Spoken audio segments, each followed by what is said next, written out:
Hello friends, welcome to my channel. দেশ এবং দেশের বাইরে থেকে যারা আজকে আমার ভিডিওটি কন্টিনিউ করেছেন প্রত্যেককে gardener trips with Kamal YouTube চ্যানেলে স্বাগতম।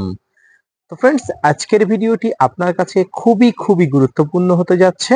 আপনার ছাদ বাগানে সব গুটি ঝরে যাচ্ছে, ফুল ঝরে যাচ্ছে, সেই বিষয় নিয়ে আজকে আমি পুঙ্খানুপুঙ্খভাবে আলোচনা করব। ইতিমধ্যে আমি একাধিক ভিডিও আলোচনা করেছি, তবু আপনাদের রিকোয়েস্টের জন্য নতুন করে এই ভিডিওটি আপনাদের উদ্দেশ্যে তৈরি করছি।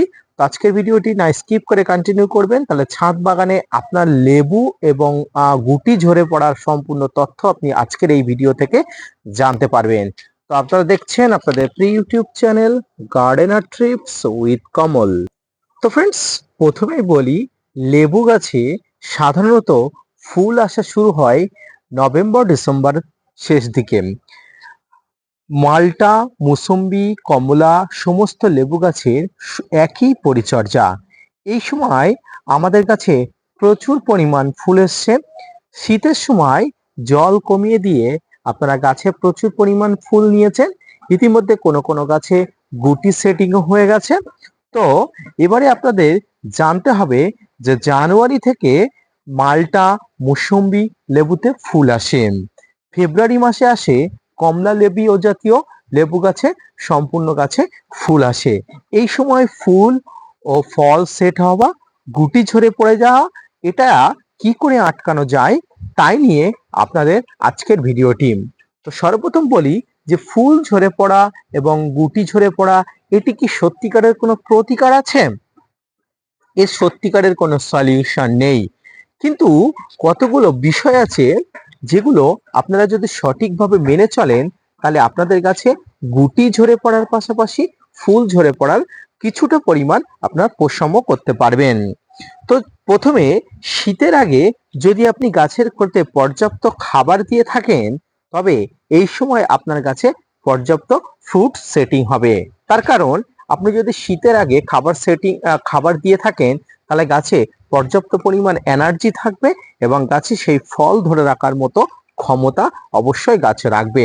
আর যদি শীতের আগে আপনি খাবার না দিয়ে থাকেন, তবে গাছে ফুল আসলেও ফুল ফল ধরে রাখার মতো ক্ষমতা গাছ থাকবে না, তাই ফুল ফল সব ঝরিয়ে দেবেন। এখন আমি আলোচনা করব যে ফেব্রুয়ারি বা মার্চ মাসে আমরা কি পরিচর্যা করব সাইট্রাস জাতির লেবু গাছে। ফ্রেন্ডস, প্রথমে আপনাদের জানতে হবে গাছের ফলগুলি বা ফুলগুলি কেন ঝরে পড়ে। প্রথমে আমাদের এই সম্পর্কে জানার আগে আমাদের দুটি বিষয় জানা উচিত। এই ফুল এবং ফল ঝরে পড়ে সাধারণত দুটি কারণে। একটি হচ্ছে পোকা বা ছত্রাকের আক্রমণ এবং অপরটি হচ্ছে গাছে পর্যাপ্ত পরিমাণ জলের ব্যবহার। ফ্রেন্ডস, গাছে যদি আপনারা দেখেন কচি পাতার ডগাগুলো শুকিয়ে ঝরে যাচ্ছে, তাহলে বুঝবেন ছত্রাকের আক্রমণ। আর যদি কচি পাতাগুলো এইভাবে নিচেতে পড়ে যায়, দেখুন এখানে পড়ে আছে, এরকম যদি হয় তাহলে বুঝতে হবে গাছে পোকামাকড়ের আক্রমণ। ফ্রেন্ডস, ছত্রাক এবং পোকামাকড় দুটোকেই আপনাকে আটকাতে হবে, না হলে আপনার গাছে গুটি থেকে ফুল সবকিছু ঝরে পড়বে। প্রথমে আসি পোকার দমন কিভাবে করবেন।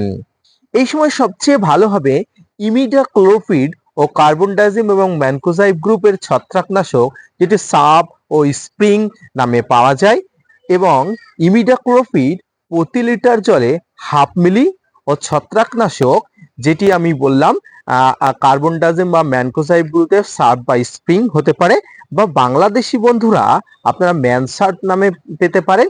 এটি 2 গ্রাম প্রতি লিটার জলে, অর্থাৎ আপনারা ইমিডাক্লোপিড জাতীয় কীটনাশক এবং এই ছত্রাকনাশক সাব আপনি স্প্রিং যাই বলুন না কেন, 2 গ্রাম 1 লিটার জলে নিয়ে আপনি ভালো করে গাছকে স্প্রে করে দিতে হবে। ফ্রেন্ডস, এই কীটনাশক এবং ফাঙ্গিসাইড আপনারা একসাথে ব্যবহার করতে পারেন। এরপরে আসতে হবে গাছের গোড়ার খাবারের ব্যবস্থাপনা।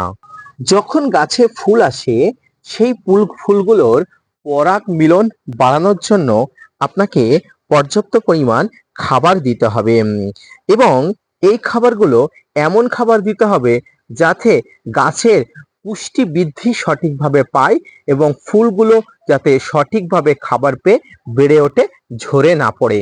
আপনি যদি সঠিকভাবে গাছের খাবারের ব্যবস্থাপনা না করেন, তবে আপনি যতই পরিমাণ কীটনাশক ফাঙ্গিসাইড ব্যবহার করুন না কেন, আপনার সমস্ত গুটি থেকে ফল ঝরে পড়বে। সেক্ষেত্রে আপনার সব চেষ্টায় জলে যাবে। যে সমস্ত লেবু গাছে ফুল আসছে, সেই সমস্ত গাছে ফুলের পরাগ মিলন বাড়ানোর জন্য এবং রেণু বেশি বেশি উৎপাদনের জন্য আপনি এই সময় বোরনের ব্যবহার করতে পারেন। এই সময় প্রচুর পরিমাণ ফ্রুট সেটিং এর জন্য ব্যবহার করা যায় পটাশ এবং অনুখাদ্য, যেটি মোবোবিন বা অ্যাগ্রোনোমিন গোল্ড জাতীয় কিছু অনুখাদ্য, যাতে জিঙ্ক, কপার, সালফার সবকিছু থাকে। পটাশ হিসেবে আপনি ব্যবহার করতে পারেন এনপিকে 0050, যেটি 1 লিটার জলে 3 গ্রাম নেবেন। এর সঙ্গে আপনি ওয়াটার সলিউবল বোরন, যেটি 20%, সেটি নেবেন 1 গ্রাম, এবং এর সঙ্গে একটি অনুখাদ্য যেমন অ্যাগ্রোনোবিন গোল্ড আপনি নেবেন 1 ml। সবকিছু একসঙ্গে মিক্স করে আপনার গাছে স্প্রে করতে হবে 7 দিন বাদে বাদে। যদি আপনি প্রথম সপ্তাহে গাছে কীটনাশক এবং ফাঙ্গিসাইড স্প্রে করেন, তারপরের সপ্তাহে আপনাকে এই যে খাদ্যগুলো অবশ্যই স্প্রে করতে হবে, এবং তৃতীয় সপ্তাহে গিয়ে আবার আপনার গাছে এই ধরনের কীটনাশক এবং ফাঙ্গিসাইড স্প্রে করতে হবে। অর্থাৎ আপনাকে এইভাবে ব্যবস্থাপনা গ্রহণ করলে আপনার সমস্ত ফুল থেকে গুটি ঝরা বন্ধ হয়ে যাবে এবং গাছে ঠিকঠাকভাবে ফ্রুট সেটিং হয়ে যাবে। এভাবে আপনাকে স্প্রে করতে হবে 2 থেকে 3 মাস। এবং সর্বশেষ আপনাকে যে জিনিসটাকে লক্ষ্য রাখতে হবে, টবের মাটিতে পর্যাপ্ত পরিমাণ জলের ব্যবস্থাপনা। ফ্রেন্ডস, জলের ব্যবস্থাপনা যদি কম বেশি হয়ে থাকে, তাহলে আপনার কীটনাশক, ফাঙ্গিসাইড, খাবার যতই দেন না কেন, আপনার গাছে যত পরিমাণ লেবু আসছে সমস্ত লেবুগুলো ড্রপ হয়ে যাবে।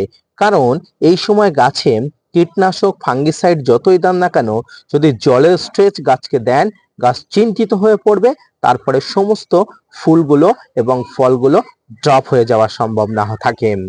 তাই সমস্ত ব্যবস্থাপনার সঙ্গে সঙ্গে আপনাকে জলেরও ঠিকঠাকভাবে ব্যবহার করতে হবে। এইভাবে যদি আপনার কাছে সমস্ত কীটপতঙ্গর আক্রমণের হাত থেকে রক্ষা করতে চান, ফাঙ্গিসাইড কীটনাশকের ব্যবহারের পাশাপাশি এবং জলের ব্যবস্থাপনার পাশাপাশি গাছে যে পরিমাণ খাবারের কথা বললাম, সবকিছু আপনি ঠিকঠাকভাবে ব্যবহার করলে আপনার কাছে প্রচুর পরিমাণ ফ্রুট সেটিং হবে এবং ফুল ফল ড্রপ হওয়া কমে যাবে। তো ফ্রেন্ডস, আজকের এই ভিডিওটি যদি ভালো লেগে থাকে, অবশ্যই একটা লাইক, কমেন্ট, শেয়ার এবং সাবস্ক্রাইব করবেন। পাশাপাশি gardener trips with Kamal YouTube চ্যানেলের সঙ্গে থাকবেন। আপনাদের জন্য প্রতিনিয়ত তথ্য নিয়ে ভিডিও বানাই। আপনারা যদি মোটিভেট করেন, ভিডিও বানাতে আগ্রহী হই এবং নতুন নতুন ভিডিও বানাতে উৎসাহী হই। দেখা হচ্ছে পরবর্তী কোনো ভিডিও নিয়ে, ততক্ষণ সঙ্গে থাকবেন। আর হ্যাঁ, অবশ্যই চ্যানেলটি সাবস্ক্রাইব করতে ভুলবেন না। ধন্যবাদ।